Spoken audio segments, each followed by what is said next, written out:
Welcome back to Homestead on the Hill. Today we are going to talk about troubleshooting your gluten-free sourdough starter, specifically looking at if your starter is not doubling in size. Now I just pulled this out of the fridge, so it doesn't look like it's bubbling at all, which it shouldn't be. Clearly it doesn't look like it has grown any at all because, again, it shouldn't have. This is one of the most frequent questions I get asked is what to do if my sourdough starter is not doubling in size. So let's talk through a few different things that you can try.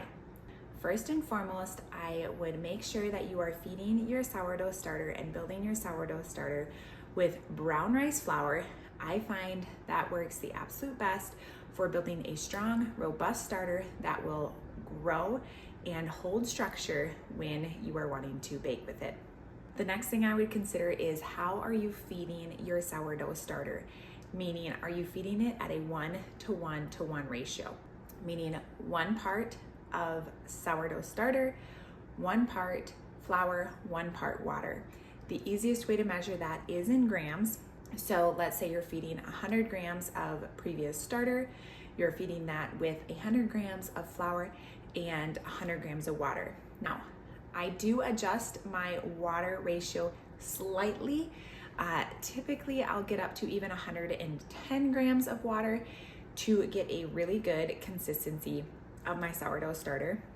And I will put a clip in here of what that consistency is that I'm looking for. Depending on the grind of your flour, that may be altered by just a few grams. Now, this is where you can alter your starter slightly to help it grow in structure if you're having troubles with that. Try reducing that hydration by 5 to 10 grams of water if you are not seeing your starter double in size. It's starting to build here. This is as thick as I would want this.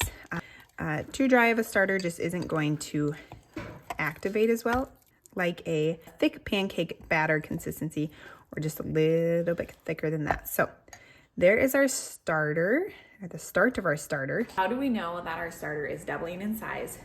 That is what this rubber band is for. Right after feeding, I put the rubber band on my jar where at the top of the flour line. And then as it bubbles and grows, then we are going to be able to see, has that starter actually doubled in size and grown above the rubber band line as much as it is below.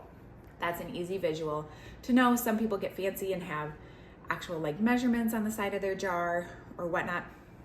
That's possible too. This is a simple way. Another thing to consider when your starter is not doubling in size is how fresh is your starter. A very young starter is probably not going to double in size, and it is going to take time. It also depends on the environment of your kitchen. Meaning if you just started with sourdough and you haven't baked a lot with yeast previously in your kitchen, there's not a lot of wild yeast in your environment. It may take time to build a strong environment for your starter to become very robust in. And that is just going to simply take time of building up that wild yeast count in your home. Next things to consider is the temperature of your household and the humidity of your household. If your household is on the cooler side, meaning under 70 to 72 degrees, I would suggest putting it in a warmer environment, like wrapping it in a towel or even sticking it in a oven or microwave, not turned on, but just in that enclosed environment. You could even stick a steaming bowl of water in that environment alongside of your starter to help give it that really good growth environment. Environment really plays a role. You certainly don't want to be sticking this in direct sunlight and want it just tucked away. The other thing that I have noticed is some people have granite countertops, and that may also pull some of the heat out of your starter. Those are going to be the first few things that I would check if my starter was not growing. I would be checking my feeding ratio, aka the hydration of my starter. I would be checking the temperature and humidity and of my environment, and then just noting whether or not my environment has had yeast in it previously and if there is likely much for wild yeast in that environment.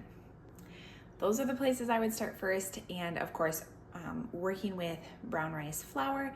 Of course, if you're not working with brown rice flour, your starter may react slightly differently, and you'll have to adjust and learn how that flour is going to work in a starter and in your bread recipes. If you need more in-depth help, always feel free to reach out, and I'm happy to help dig into why your sourdough starter is not growing or doubling in size. Or if you're seeing any other issues, drop them in the comments below. I would love to help you unpack what's going on.